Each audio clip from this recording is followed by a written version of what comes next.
Bismillahirrahmanirrahim. Assalamualaikum warahmatullahi wabarakatuh. Halo para pembelajar hukum, bagaimana kabarnya? Sehat-sehat semua kan? Bagaimana puasanya? Minggu ini sudah masuk minggu keempat puasa ya.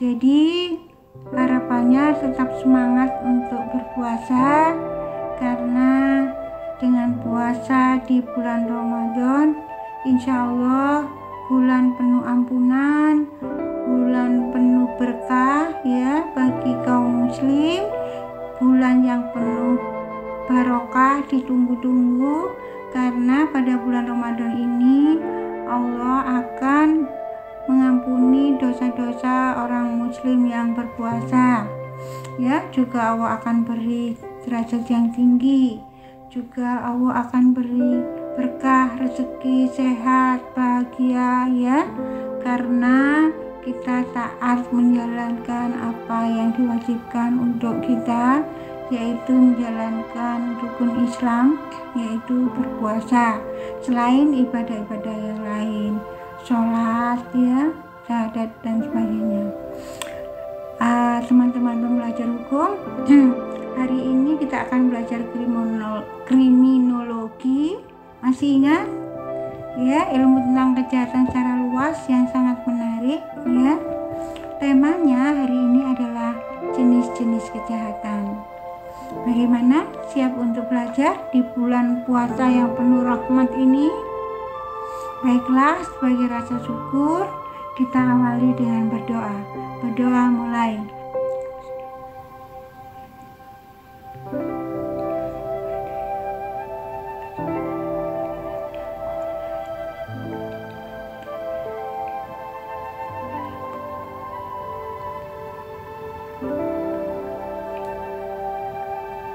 Berdoa selesai.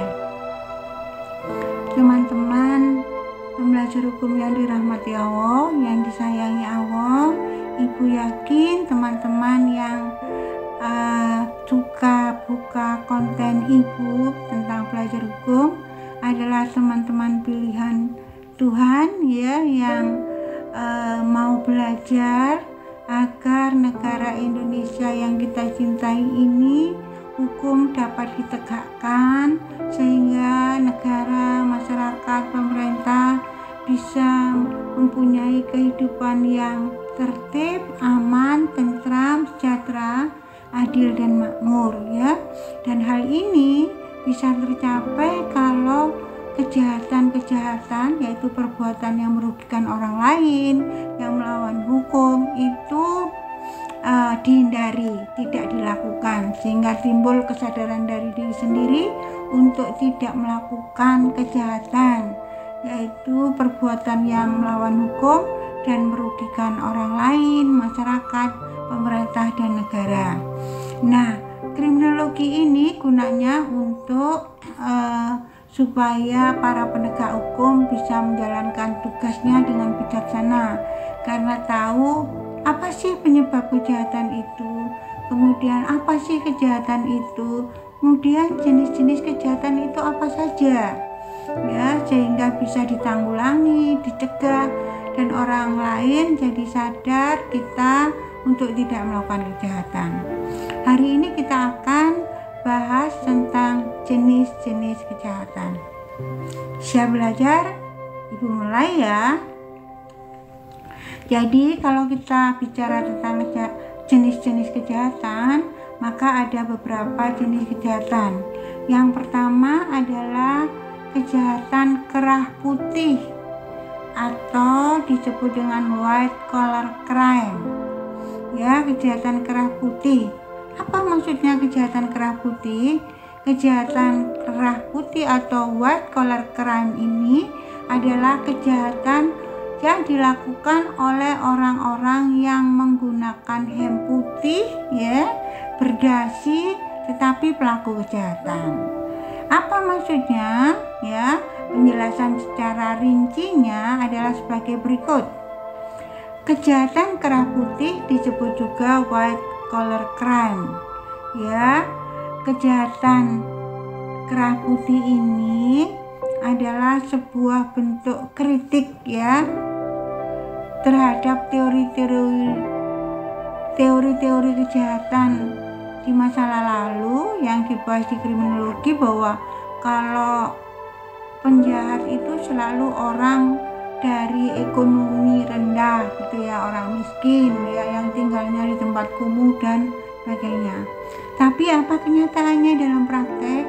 Ternyata karena perkembangan zaman ya, kejahatan itu dilakukan tidak oleh orang-orang yang secara ekonomi miskin, tidak punya, pengangguran, tidak punya pekerjaan gitu ya, tetapi kejahatan kerah putih ini adalah kejahatan yang dilakukan oleh orang-orang yang mempunyai status sosial tinggi ya, yang misalnya pejabat ya, yang ketika kerja itu dia pakai hem putih yang berkerah yang ada dasinya, pakai jas, pakai mobil.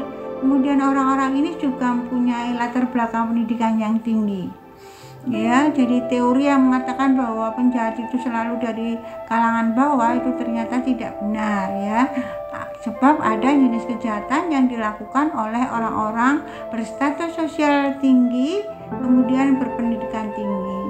Contohnya apa yuk?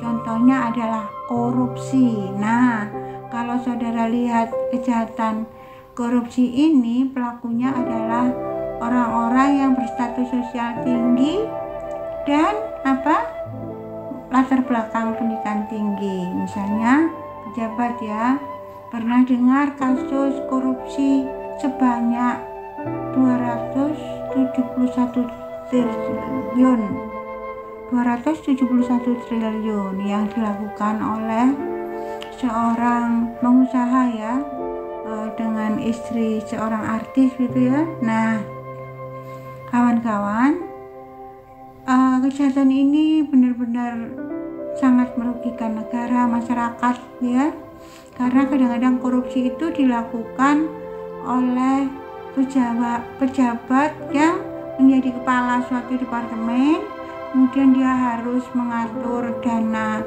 untuk kepentingan masyarakat, tetapi dana itu tidak digunakan untuk kepentingan masyarakat, tapi digunakan untuk memperkaya dirinya sendiri. Nah, ini salah banget ya. Dan harapannya dengan nonton ini, teman-teman kelak ya, kalau misalnya sekarang masih muda, kelak misalnya kalau jadi pejabat pemerintah, jangan korupsi, karena itu adalah uang haram yang dihasilkan dari mengambil uang rakyat, yang dihasilkan dari tidak bekerja keras ya. Harapannya tuntunan agama itu kita bekerja sungguh-sungguh ya, sehingga hasilnya juga hasil yang halal dan barokah. Bagaimana kawan-kawan, bisa dipahami jenis kejahatan yang disebut dengan kejahatan kerah putih, white collar crime? Baiklah, oke, kita lanjutkan. Jenis kejahatan yang kedua yang disebut dengan kejahatan tanpa korban, crime without victim. Apa maksudnya kejahatan tanpa korban atau crime without victim ini? Ini adalah jenis kejahatan yang dilakukan seseorang tanpa menimbulkan korban orang lain, tetapi korbannya, kerugiannya adalah untuk dirinya sendiri. Kejahatan apa itu?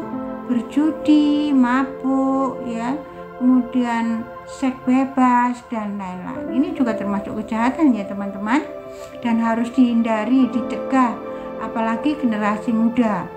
Kalau misal sudah melakukan kejahatan yang without victim, yang korbannya adalah diri sendiri, berarti masa depan teman-teman akan tidak sukses, akan suram.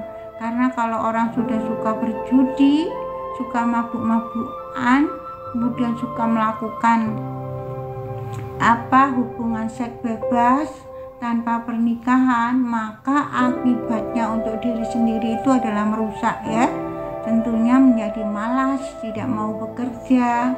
Ya, akhirnya apa? Melakukan kejahatan yang merugikan orang lain. Misalnya mencuri, merampok ya, untuk memenuhi kebutuhan yang buruk tadi. biasanya beli minuman keras, kemudian untuk berjudi. Wah, mengerikan ya, dan itu bukan pilihan hidup yang baik, karena tuntunan agama, tujuan hidup kita di dunia ini adalah ibadah, yaitu menjalankan pekerjaan yang baik, hidup yang baik, dan sebagainya. Bagaimana teman-teman? Saya kira untuk jenis kejahatan ini dulu ya, nanti kita sambung dengan video yang lain. Jika ada salah kata, Ibu mohon maaf. Jangan lupa like, subscribe, dan komen. Terima kasih.